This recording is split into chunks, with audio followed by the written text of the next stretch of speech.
Olá, tudo bem? Acompanhe agora mais um Universiência, um programa realizado através da parceria entre TVs e instituições públicas de ensino superior nordestinas. Aqui a gente conhece a ciência que está sendo produzida no Nordeste. Veja agora algumas das pesquisas que vamos conhecer hoje.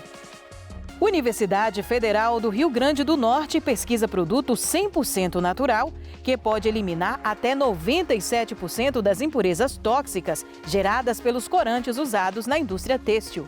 Chocolate de Sapucaia, tão gostoso quanto o tradicional, só que mais saudável. Conheça através de um estudo do Instituto Federal Baiano. Já ouviu falar do plasma ionosférico? Ele é um dos focos da parceria entre o Instituto Nacional de Pesquisa e a Universidade Estadual do Maranhão. A gente confere tudo isso a partir de agora no Universiência.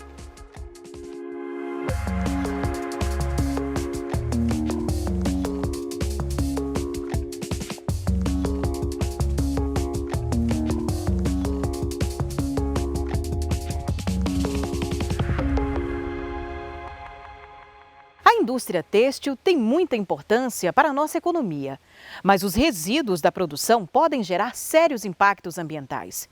Por isso, cientistas se desdobram em descobrir soluções para frear estes efeitos negativos.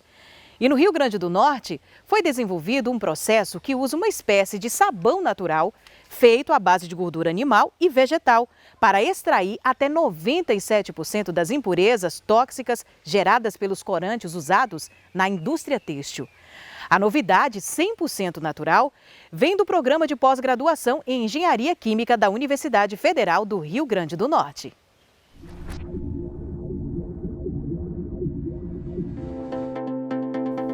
A indústria têxtil tem uma relevante representação econômica no país e no Rio Grande do Norte há tradição na área. Mas se por um lado produtos têxteis movimentam a economia, por outro trazem a preocupação quanto ao impacto ambiental. Isso porque os resíduos da produção são caracterizados com alta carga poluidora, sobretudo em virtude da presença de corantes, que estão presentes nesses efluentes em grande concentração. A situação impede que esses resíduos produzidos pela indústria possam ser descartados no meio ambiente sem um tratamento prévio.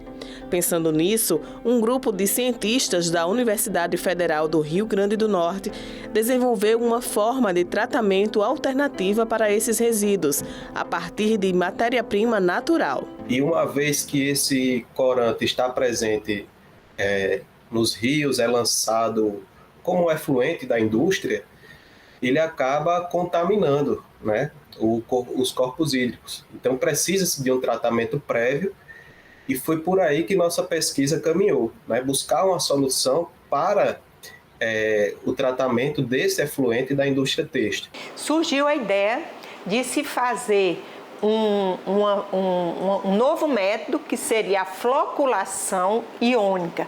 E o que é que seria isso? Essa floculação iônica, a gente desenvolveu um produto tensoativo, vamos lá, tipo um sabão, certo?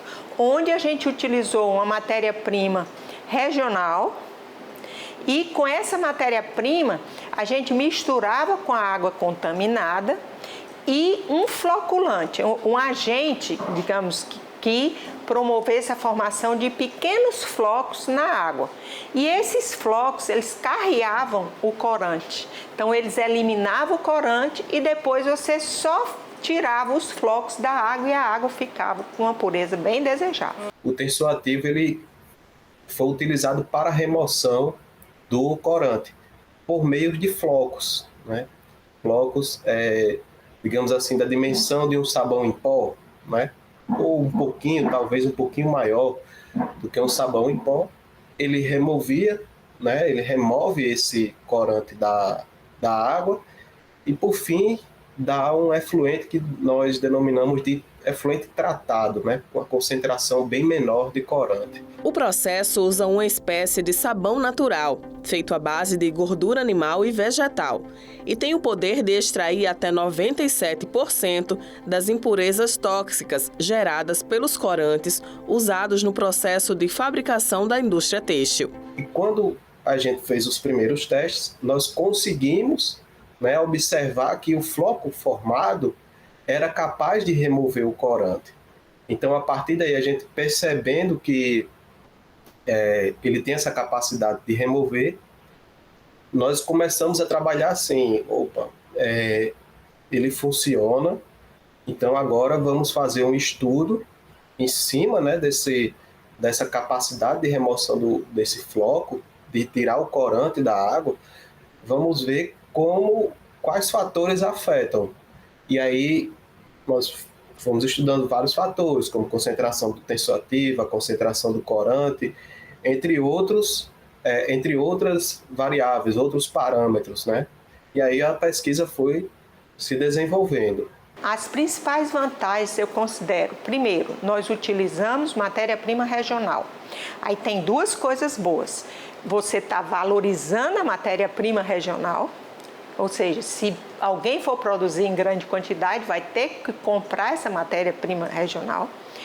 E a segunda é que, a partir de uma matéria-prima regional, a gente desenvolveu um método que é eficaz para descontaminar um efluente têxtil do seu corante, que pode ser aplicado no Brasil e no mundo de uma forma muito simples. Em março de 2022, o produto foi patenteado pelo Instituto Nacional de Propriedade Industrial.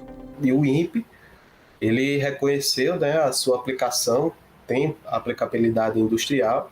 Porque como foi concedida uma patente, qualquer empresa que queira usar o método tem que ter autorização da universidade e do grupo que desenvolveu. E veja daqui a pouco o sabor e a novidade de um chocolate diferente. É depois do intervalo.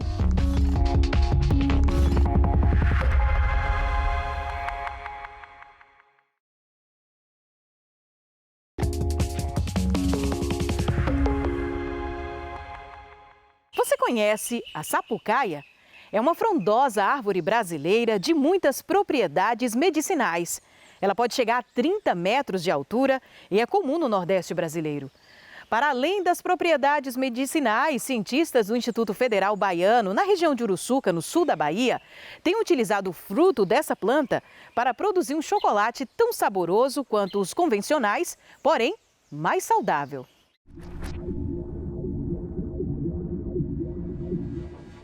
A ideia de adicionar a sapucaia ao chocolate surgiu a partir das diferentes espécies de plantas nativas que nós temos atualmente no Brasil, que poucas delas são exploradas.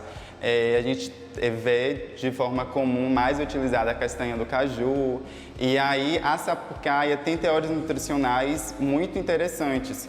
E aí, com isso surgiu essa necessidade de estar viabilizando e empregando diferentes outras espécies na indústria alimentícia. A sapucaia é uma árvore de grande porte aqui da Mata Atlântica, do sistema agroflorestal Cabruca, que dá um coco e que dentro desse coco ou cabaça existe amêndoas. E quando ela está madura, esse coco despenca, tá certo? Esse recipiente despenca e liberando o nosso tesouro, que são essa amêndoa de sapucaia, que tem um sabor exoticamente agradável e nutricionalmente ela se equipara ou até supera algumas dessas amêndoas comuns, como de castanha do Pará, castanha de caju e etc. Então a gente está tentando com essa pesquisa agregar essa amêndoa de sapucaia que é saborosa, que é extremamente nutritiva, e um chocolate que é um produto que todo mundo no mundo consome. A gente espera que ao final dessa pesquisa a gente possa criar um sistema de extrativismo que possa explorar economicamente a sapucaia, não só utilizar em chocolate, mas que possa utilizar em diversos outros alimentos. Atualmente, o chocolate ele vem sendo utilizado como superalimento. E aí a indústria meio que gourmetiza a maior parte desses alimentos e esquece do potencial nutricional que esses alimentos eles podem ser empregados na dieta humana.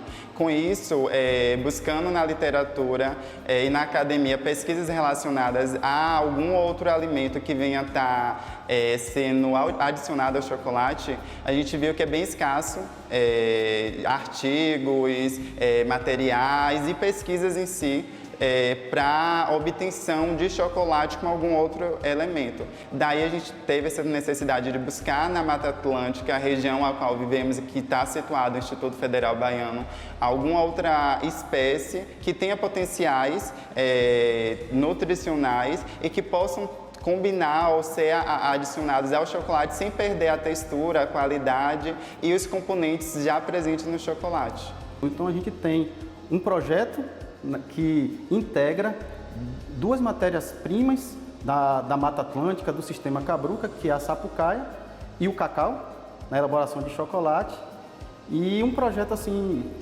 de integração, eu gosto de falar dessa forma, de integração, de verticalização do ensino e da pesquisa. No momento que a gente tem um aluno da graduação, da engenharia de alimentos, um aluno da especialização em cacau e chocolate, aqui do IF baiano, e uma aluna de mestrado da UESB, que não é só integração e verticalização do ensino e da formação, mas também de parcerias, que é importante nessa construção da ciência. A gente tem, né, a parte toda da amêndoa, quem, né, faz a colheita e tudo da amêndoa, vai para fermentação, vai para secagem, torra, e ela vai para a quebra, onde vira nibs. Nessa quebra desse nibs, ela vai entrar numa máquina, que aqui a gente tem a possibilidade de ter uma melanger, onde a gente vai botar o nibs, a manteiga, o açúcar, para poder assim obter o chocolate. Depois desse processo, obtém aquela barrazinha. Quem não tem a melanger, né, compra a barra e bota para derreter no micro-ondas. A gente aqui tem essas duas opções. Nós temos nesse projeto a parceria com a UESC, então uma parceria muito forte com a UESB, e a gente tem também a parceria com os agricultores familiares, as associações que trabalham na Mata Atlântica, que trabalham na Cabruca, fazendo a extração dessas amêndoas, doando para o projeto. Existem poucas pesquisas e nenhuma patente no mundo relacionada à adição da sapucaia ao chocolate. Então, seremos os pioneiros e inovadores nesse quesito, já que a gente está utilizando o produto da Mata Atlântica, que é nativo da floresta amazônica, que está presente em diversas regiões do Brasil e principalmente aqui na Bahia, sul do Espírito Santo, região estado amazônico, e com isso a gente vai estar adicionando sendo inovador a partir do quesito da adição da sapucaia ao chocolate. O edital que foi aprovado esse projeto é um edital de inovação tecnológica. Então o principal produto é a patente. E essa patente já foi solicitada ao Núcleo de Inovação Tecnológica do IF Baiano, NIT, que dá uma garantia, uma segurança para o inventor, uma segurança para o setor público que banca, não é? Porém, a gente precisa avançar. E o próximo passo, e por isso que eu fiz um apelo de buscar investidores ou chocolateiros que queiram, a gente precisa agora transferência. E para ter transferência, a gente precisa de investidores interessados na pesquisa e na inovação.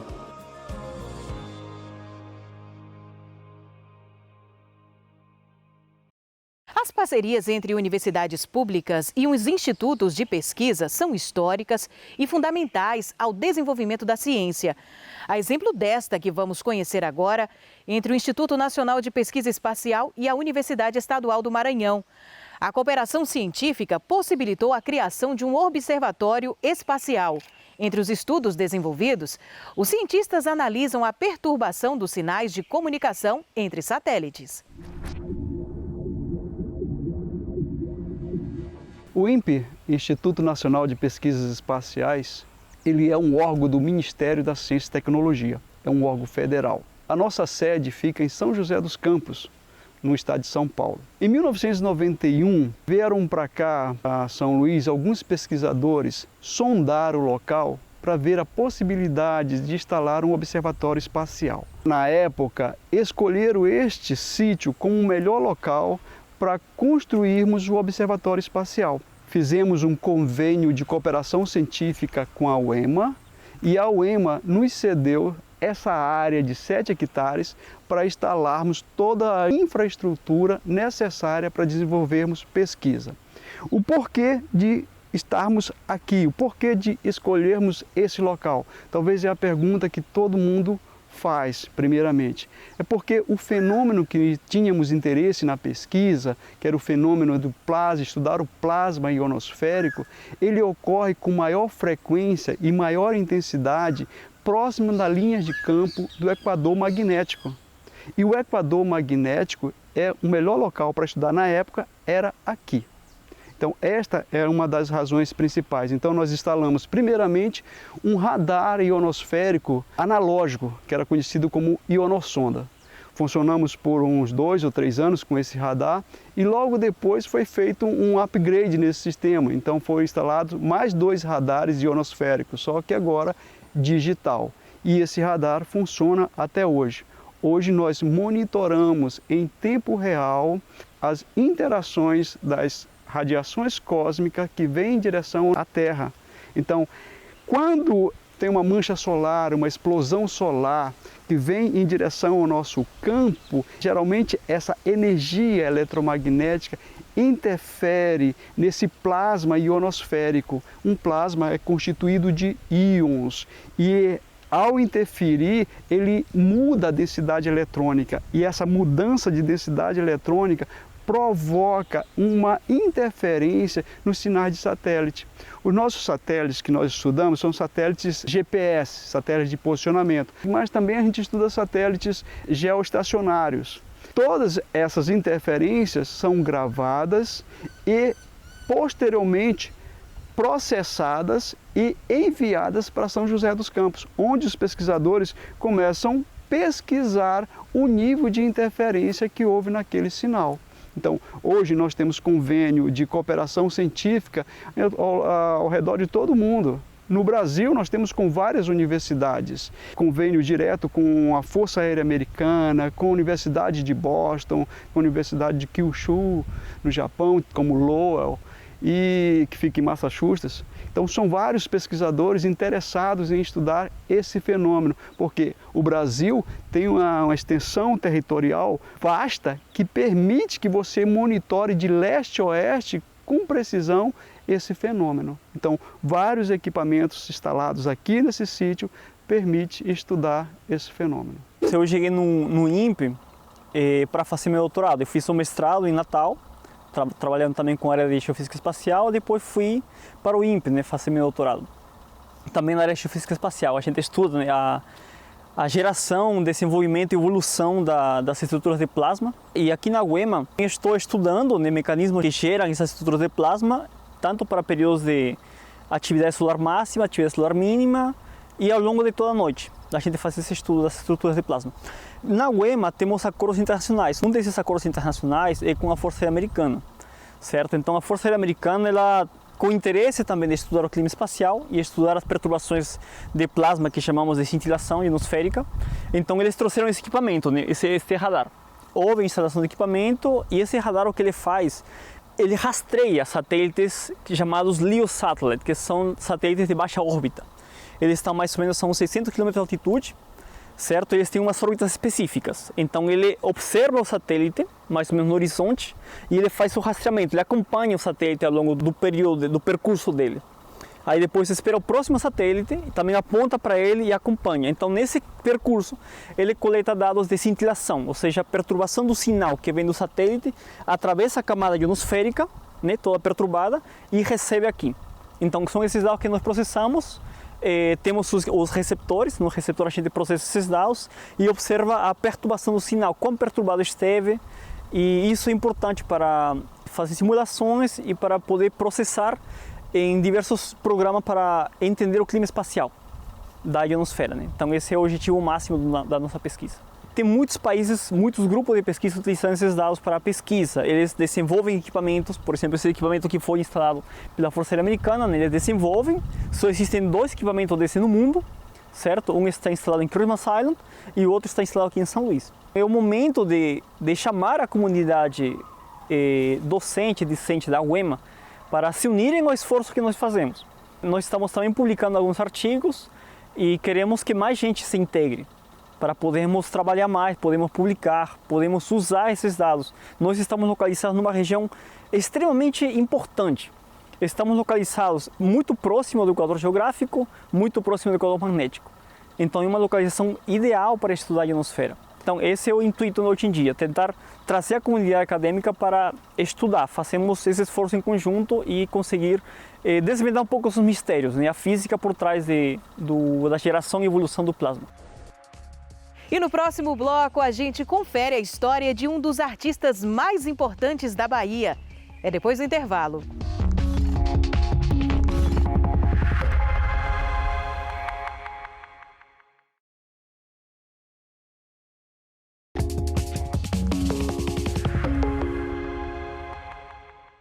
Uma pesquisa do curso de música da Universidade Estadual de Feira de Santana apresenta Xisto Bahia, Vida e Obra. Através da coleta, catalogação e análise de informações em fontes digitais, é possível conhecer mais sobre o artista baiano, destaque no cenário cultural do século XIX.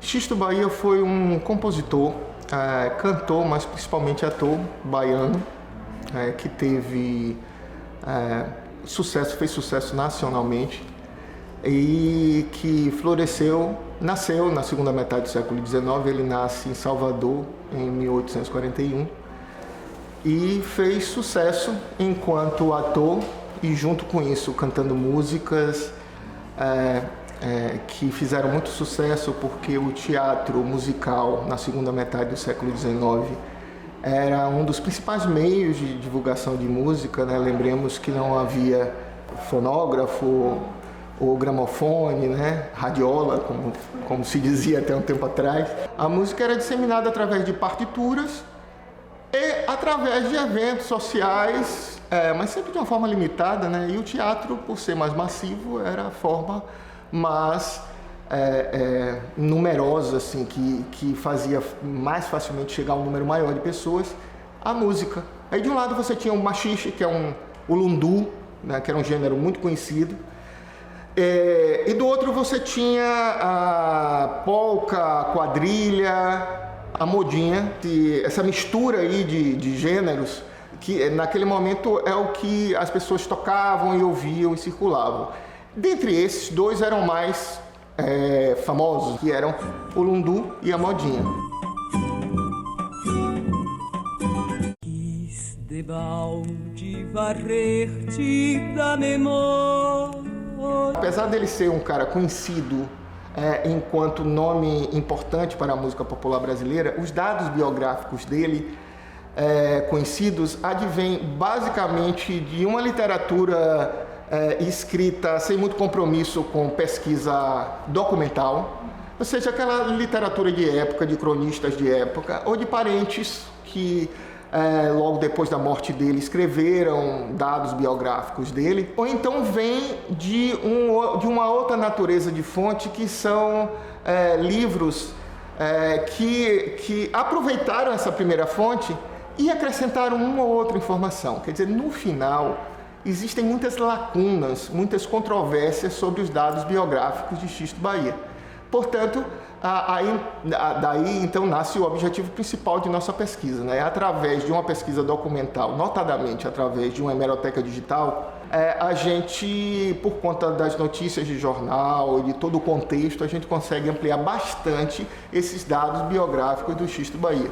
E a parte que me toca no trabalho diz respeito à comédia musical Uma Véspera de Reis. Eu fico responsável por toda a parte da edição crítica e do contexto histórico e artístico da peça que envolve Xisto Bahia. Eu desenvolvo a coleta e a catalogação das informações em acervos digitais, em bibliotecas públicas, a respeito da vida e a obra de Xisto Bahia, para que assim a gente possa contextualizar em todos os trabalhos. O meu recorte no grupo de pesquisa é justamente o cancioneiro de Xisto Bahia. Então eu vou estar ali trabalhando com as músicas que são atribuídas a Xisto, e a partir disso eu monto um espetáculo artístico-pedagógico que apresenta essas canções e que contextualiza todas elas, junto com algumas narrativas que fomos construindo no decorrer dessa pesquisa. Essa pesquisa documental, ela primeiro coletou e vem até hoje coletando informações, dados sobre o dia a dia do cidadão Xisto e do músico Xisto, do ator Xisto. Então a gente, através dos jornais, sabe coisas como, por exemplo, os espetáculos os quais ele participou, e aí junto com esses espetáculos tem as críticas das atuações dele. A gente começa a estudar xisto e começa a estudar esse cancioneiro, começa a estudar o que ele vem trazendo nesse cancioneiro, as narrativas lá do século XIX, mas pretendemos justamente trazer para a sociedade de uma forma mais artística. E é essa a ideia do espetáculo, né? Tanto do dele quanto do meu. Apresentar Xisto Bahia, apresentar esse cancioneiro, apresentar também as partituras, algo que a gente foi fazendo e editando as partituras, mas também trazer de forma cantada, tocada, de forma mais artística e teatral também. Porque além das canções, né, a gente tem essa coisa performática, teatral no meio, entre uma canção e outra.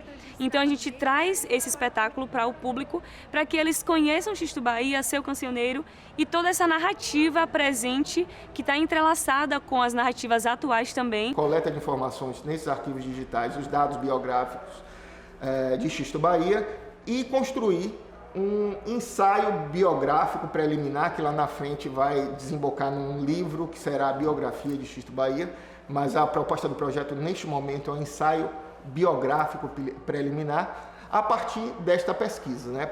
Para além disso, o projeto tem mais 2 objetivos, que é a pesquisa da parte musical de Xisto Bahia e como fim, como produto final destas pesquisas, fazer um sarau ou um show musical, melhor dizendo. Tem uma música de Xisto que é a mais conhecida porque é a mais gravada e porque tem uma especificidade, tem um detalhe com ela que a diferencia das outras. Ela é um lundu chamado Isto é Bom, que é conhecido como a primeira música gravada no Brasil. Você quer morrer?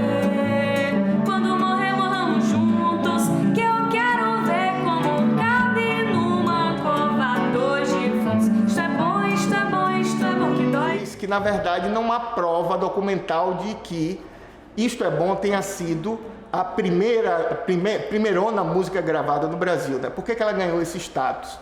Porque ela fez parte de uma leva das 200 primeiras gravações. Com essa possibilidade da hemeroteca digital nos fornecer esse número imenso de informações, veio, portanto, a possibilidade certa de a gente mudar o paradigma dos dados biográficos dele. Então, hoje a gente tem condição de apresentar uma biografia muito mais detalhada e muito mais rica de Xisto Bahia. Os padres gostam de moças e os solteiros também. Eu, como um rapaz solteiro, gosto mais do que ninguém. Isto é bom, isto é bom, isto é bom que dói. Isto é bom, isto é bom, isto é bom que dói. Isto é bom, isto é bom, isto é bom que dói. Isto é bom, isto é bom, isto é bom que dói. E o Universiense de hoje fica por aqui. No próximo programa traremos mais pesquisas para você conhecer. E já sabe, se você tem alguma dúvida ou sugestão, envie para o nosso e-mail uniciencia@uesb.edu.br, que a gente explica por aqui num outro programa. Tchau, tchau e até lá!